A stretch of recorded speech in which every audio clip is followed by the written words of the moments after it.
Doing business in Africa. You can't afford to be without Africa Investor.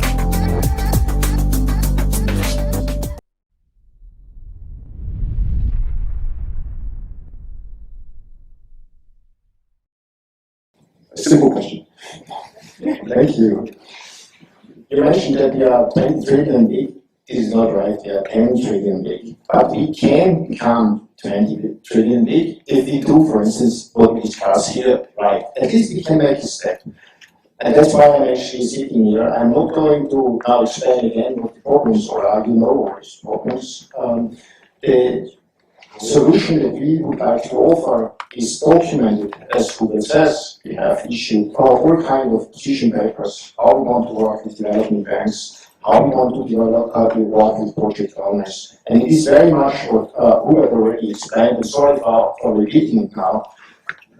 We do believe that we can be asked to work on project development.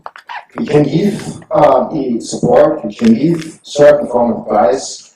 We don't believe we are going to do this because afterwards we get exclusivity or are allowed to only discuss with you these projects. We fully understand that if projects are properly developed, that you of course will go out to the market and use the competitive landscape. You will auction it out, you will look for the best financing, of course you will. But we do think we should work on developing these projects together with you, because otherwise this auctioning out is never going to happen. This is exactly the problem that you heard right at the beginning of this panel. There is the money waiting for the project and the project waiting for the money.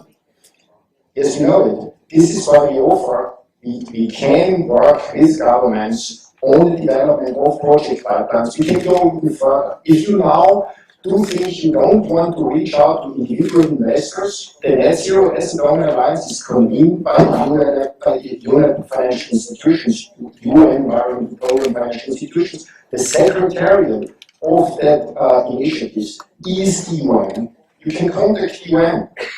And then some of these colleagues who are members of the Asset Owner Alliance, they are ready to work on project definition, on orchestrating who may be partners to actually join on and join in. And I repeat, this is not to be understood because then this is individual, certain selected financial institutions working on it. No, we want to first build the bridge, and then of course the project owners decide with who they are going to work.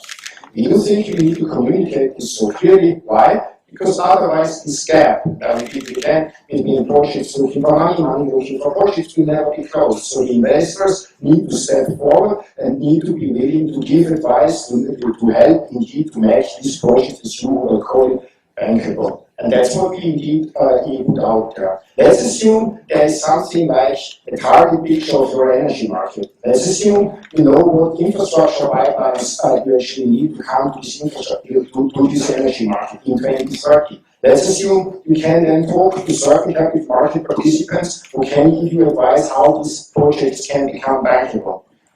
This may be actually a solution, and there's not much more needed than what you just described in terms of reaching out to these investors. And I say there is a secretariat provided by the United Nations, so you have actually a very neutral platform to which you can reach out and talk. Is there, let's say, investor group who can help?